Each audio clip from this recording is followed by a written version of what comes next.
Welcome back to another weekly roundup of cloud gaming news, brought to you by yours truly. And I guess the big thing we need to talk about in terms of cloud gaming news for the past week would be Stadia Connect, Google's first event of this type since the platform launched last year. So let's take a closer look at some of the announcements made in this 16-minute video that everyone thought was going to be a live stream. And of course, if you want to stay up to date with all the latest in cloud gaming, be sure to subscribe to the channel, turn on those notification bells, and if you enjoy the content, be sure to give the video a like. But for now, let's jump into Stadia Connect. So first up to speak in the Stadia Connect was Phil Harrison himself with his hip and with it shoes. You go, Phil. You go, Glen Coco. So Phil reminds us that recently Stadia released their free tier and also offers 2 months of Stadia Pro to new players. That offer also extending to existing Stadia Pro subscribers, and as somebody who is still subscribed literally for this content, I appreciate that. One quote I wanted to pull out from Phil's a little bit specifically, he mentions, "When Stadia is free, you just pay for the games." Kind of reminding people that yes, this business model is here to stay. So our first announcement from this Stadia Pro from Phil himself is official confirmation of a partnership between Stadia and EA, who you may know better as a company who's been pissing away the exclusivity rights to Star Wars for the better part of a decade. So with that partnership in place, Phil explains that 5 EA games will be coming to Stadia throughout 2020. Not immediately. That would be ridiculous. First on that list is Star Wars Jedi Fallen Order, who I credit Respawn with for its success, not EA. They did not want a single player game. So Star Wars Jedi Fallen Order will be coming to Stadia in the fall, which is an amazing opportunity for people who had already purchased it and completed it when it was released back in November to repurchase it on a new platform. So with fall being a little bit ambiguous, what exactly is the release date we're looking at here? Current speculation for this one is it would be released to Stadia in September. But we'll just have to wait and see. So with Star Wars Jedi Fallen Order coming in fall, it will be followed by Madden NFL and FIFA in winter this year. What this means is we can assume the 2021 versions of each of these titles will also be released to Stadia. So obviously that's 2 out of the 5 EA titles which they mentioned. At the moment, we don't have any further information on what those following 2 titles could be. In my personal opinion, a good move to get some of the competitive players over to Stadia would be Apex Legends. And then let's face it, with the party style games which have been coming to Stadia so far, the next title is probably going to be something like Plants vs Zombies. Which moves us on to the next part of the Stadia Connect and some of the additional titles also being added to Stadia in 2020. So first they talked about Doom Eternal, which to me was a bit of a weird move. They took up like 3 minutes of a 16-minute video talking about Doom, when this isn't a new title coming to Stadia. It launched to Stadia at the same time it launched to every other platform. And then we have Octopath Traveler, in my opinion, a great move by Stadia as a critically acclaimed JRPG. And then we have Rock of Ages 3.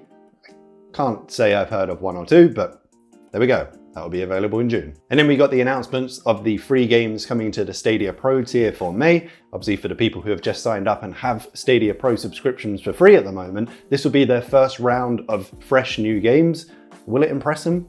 First up, we have SteamWorld Heist, which they are really ramming the SteamWorld games down our throat. This will be the 4th SteamWorld title added to Stadia so far. Then we have the Turing Test, which does seem to be graphically impressive and is a space puzzle game where you're playing with balls, space balls, I don't know. And then finally wrapping up the free games for May, we have Zombie Army 4 Dead War. And then I'm not purposely looking out for these things, it just kind of stuck out to me while I was watching the Connect. The very first thing they mentioned after announcing this game was that there is extra purchasable content available. Here's your free game. Now buy something, you And then finally, what Stadia fans have been waiting for since the launch of the service, the Stadia exclusives. The chance to say, well, you can't play that on PC, can you? So first up on that exclusive list, we have Crater, which honestly looks kind of interesting. Appears to be an online cooperative world building and exploration game. Personally to me, looks like it was kind of targeted at a younger audience to try and get them on board to Stadia. The reason for this, it basically looks like Fortnite characters in a Minecraft style world. Crater is set to come to Stadia in summer this year. Next up on that exclusive list, we have Wavebreak, which is water skateboarding. I don't really have anything else to say about this one, to be honest. Next up, we have Ember Uber Firefighters. So obviously this one pairing up with a team to put out fires and save random people. This one kind of looking like a slapstick physics game, reminiscent of Human Fall Flat, Totally Reliable Delivery Service, or Moving Out. Speaking of moving out, the next Stadia exclusive is Get Packed. And then honestly, I'm just gonna throw the footage up side by side on this one. Yeah. But so far, that's it. That is the list of exclusive titles coming to Stadia. Next up was a nice little pat on the back section of the Stadia Connect, talking about all of the features they've released so far, stating, "In fact, since November, we've rolled out constant upgrades to Stadia." And going on to list those constant updates as Google Assistant support, Stadia achievements, gameplay on additional Android phones, and 4K on the web. But that was the end of the features section, probably leaving a lot of Stadia fans slightly confused and maybe a little bit bitter, with no mention of a lot of the features which were kind of sold to them at the launch of Stadia. So some of the things specifically we're missing here, wireless controller support for the web. This does appear to be next on Stadia's public roadmap. iOS support, wireless controller support for mobile devices, family share, state share, and crowdplay. And then the final big announcement for this very first Stadia Connect, and that is PUBG is being added to Stadia. It is available to Stadia Pro subscribers, and it is available right now. So they did answer one of my first questions I had about this. Stadia will support crossplay, but according to PUBG's FAQs, it looks like you're paired with players on different platforms depending on your input device. So if you're using a controller, you'll most likely be paired up with players also playing on console with a controller. Also, let's just call out, you're giving Stadia players Stadia branded hoodies and frying pans on a cross-play game. I'm not saying other platforms are going to specifically target them.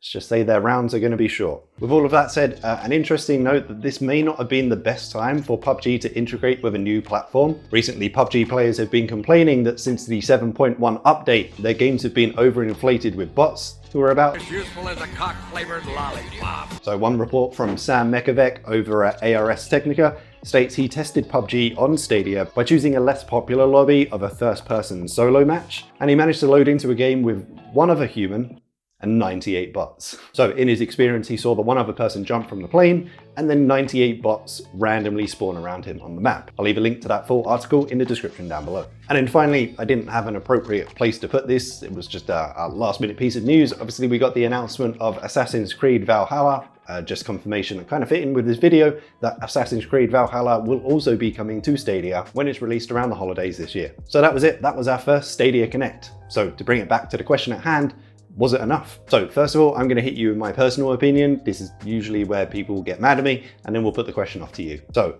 personally, it still seems to me that the Stadia platform needs its own sense of identity. Who am I? With the current existing competition in this space, it just seems like adding existing titles 6 months after their launch just won't cut it anymore, especially when you're asking players to repurchase a game that they've probably already completed and at a price which matches full retail launch prices. Something I have come around on with Stadia is the quality of the technology, something I struggled with at the start, but I've been dipping in and out since its launch, and I think all of my initial complaints with input lag and image quality have all been alleviated.